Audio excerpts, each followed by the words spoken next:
Hello అందరికీ, చాలా days అయితే అయ్యిందండి నేను లాంగ్ వీడియో అయితే పెట్టక.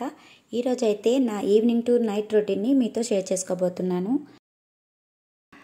3:30 ఇలా అయ్యిందండి. ఇంకా పప్పు అయితే మార్నింగ్ నానబెట్టేశాను కదా అని చెప్పేసి కడగడం స్టార్ట్ చేశాను. ఇంకా పిల్లలు వచ్చారంటే అస్సలు అవ్వదు, వాళ్ళు వచ్చేలోపే ఇలాంటి పనులు అయితే చేసేసుకోవాలి.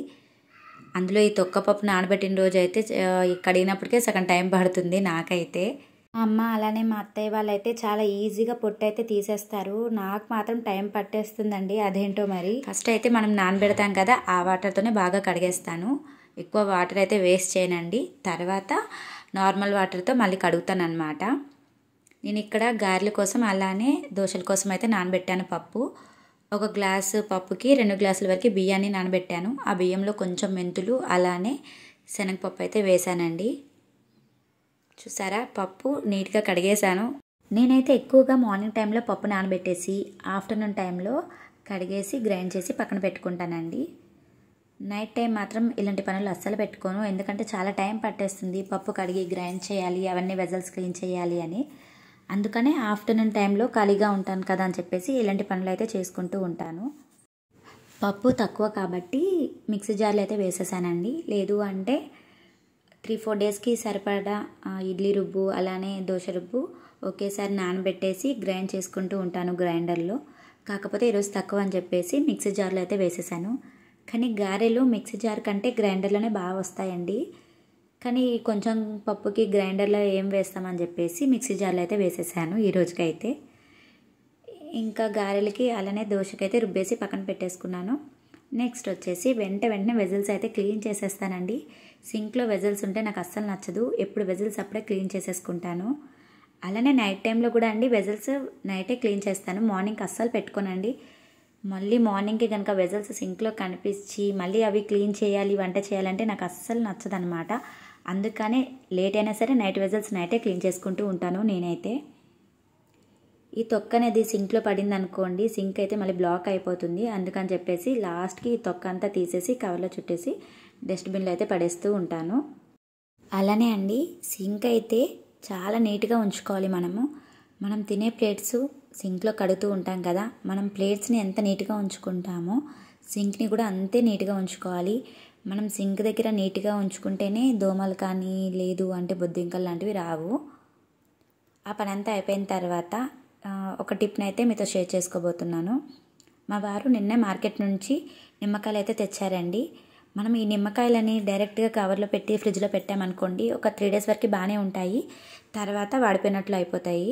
అలా కాకుండా ఇలా పేపర్లో చుట్టి విడివిడిగా ఒక్కొక్క నిమ్మకాయకి ఒక్కొక్క పేపర్ చుట్టేసి కవర్లో పెట్టి ఫ్రిడ్జ్లో పెట్టుకుంటే 10 డేస్ వరకు అయినా సరే నిమ్మకాయలు చాలా ఫ్రెష్గా ఉంటాయండి. ఈ పని అంతా అయిపోయింది. నెక్స్ట్ ఇంకా పిల్లలు వచ్చే టైం అయితే అయ్యిందండి. వాళ్ళు ఇంకా వచ్చేస్తారు అనే టైంలోనే ముందుగానే నేను వాళ్ళ కోసం స్నాక్స్ అయితే రెడీగా చేసి పెడతాను. వాళ్ళు వచ్చాక అస్సలు పని అవ్వదండి, ఎందుకంటే వాళ్ళు వచ్చాక యూనిఫామ్స్ తీయడానికి కూడా బతిమలాడిపించుకుంటారనమాట. రావడం ఇద్దరు అన్న చెల్లెలు అయితే అల్లరి స్టార్ట్ చేసేస్తారు, అలానే కొట్టుకుంటారు. ఇంకా వాళ్ళ కోసం వేడి నీళ్ళు పెట్టి వాళ్ళకి స్నానం చేయించేసి ఇవన్నీ ఉంటాయని చెప్పేసి వాళ్ళు ఇంకా వచ్చేస్తారు ఇంకో పావు గంటలో అనే ముందే స్నాక్స్ అయితే ప్రిపేర్ చేసి రెడీగా పెట్టేస్తాను పక్కకి. ఈరోజు అయితే ఒక మంచి స్నాక్ రెసిపీ అయితే మీకు చూపించబోతున్నాను. పిల్లలు తింటారా తినరా అనే డౌట్ పడక్కర్లేదండి, పిల్లలు ఇష్టంగా తింటారు. ఒకసారి ట్రై చేయండి. వీటి కోసం అయితే 3 ఎగ్స్ని బీట్ చేసుకొని ఒక స్పూన్ వరకు షుగర్ యాడ్ చేయాలి. అలానే కాచి చల్లార్చిన పాలు కొంచెం వేసుకోవాలండి. ఈ మూడింటిని బాగా మిక్స్ చేయాలి. తర్వాత మనకి ఎన్ని బ్రెడ్స్ కావాలంటే అన్ని బ్రెడ్స్ని 2 సైడ్స్ రోస్ట్ చేసుకోవాలి. ఇక్కడ నేను ఆయిల్ యూస్ చేశాను, మీరు కావాలంటే బటర్ కూడా యూస్ చేసుకోవచ్చు. ఇవన్నీ రోస్ట్ చేశాక తర్వాత అదే బ్రెడ్ని మనం ఇలా ఎగ్ మిక్చర్లో డిప్ చేసి మళ్ళీ ప్యాన్ మీద కొంచెం ఆయిల్ వేసి వీటిని మళ్ళీ ఫ్రై చేయాలండి.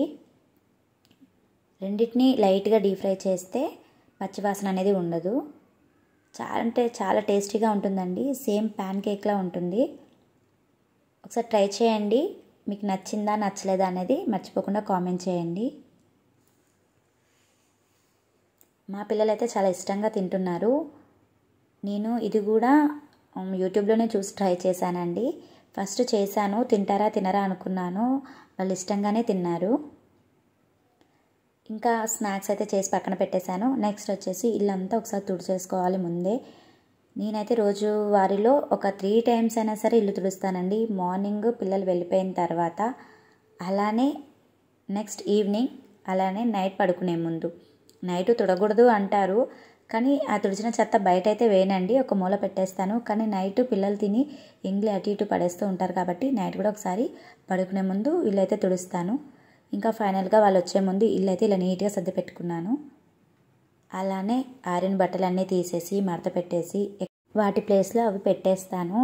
నేనేంటంటే మడత పెట్టేటప్పుడే విడివిడిగా మడత పెట్టుకుంటాను. పిల్లలు అంతా ఒక దగ్గర, నావి అలానే మా వారివి ఇలా మడత పెట్టేసి ఇలా వెంటనే కబోర్డ్లో పెడితే కొంచెం ఈజీగా అయిపోతుంది. అన్నీ కలిపి మడత పెట్టేసినా సరే అండి, మళ్ళీ తీసేటప్పటికి మడత పోతుంది. ఇంకా పిల్లలు కూడా వచ్చేసారు, వాళ్ళైతే స్నాక్స్ తింటున్నారండి. ఇంకా నాకు అలానే మా వారి కోసం అయితే టీ అయితే పెట్టాను. ఇంకా టీ తాగుతూ అయితే చాలాసేపు అయింది కదా వర్క్ చేశాను చెప్పి కొద్దిసేపు రిలాక్స్ అవుదామని టీ తాగుతూ మెలోడీ సాంగ్స్ అయితే వింటున్నాను. ఇంకా నైట్ డిన్నర్లోకి అయితే మా వారు దోశ వేయమన్నారండి. చికెన్ కర్రీ తీసుకొస్తాను, దోశనే వేద్దాము అన్నారు. సరే అని చెప్పేసి దోశ అలానే చికెన్ కర్రీ అయితే ఈరోజు నైట్ డిన్నర్లోకి రెసిపీస్. చాలా అంటే చాలా బాగుంటుందండి దోశ కాంబినేషన్గా చికెన్ కర్రీ. మీలో ఎంతమందికి ఈ కాంబినేషన్ అంటే ఇష్టమో కామెంట్ చేసేయండి. కాకపోతే రుబ్బు అనేది కొంచెం పులిస్తే బాగుంటుంది ఒకరోజైనా అయితే, కానీ మా వారు వేయమన్నారని చెప్పేసి వేసేసాను. ఇప్పుడు బాగానే ఉంటుంది, కాకపోతే పులిస్తే కొంచెం ఎక్కువగా బాగుంటుంది అనమాట. ఇంకా పిల్లలకైతే మా వారు తినిపించేశారండి. పిల్లలు తినేసాక నేను మా వారు అయితే కూర్చొని తింటున్నాం.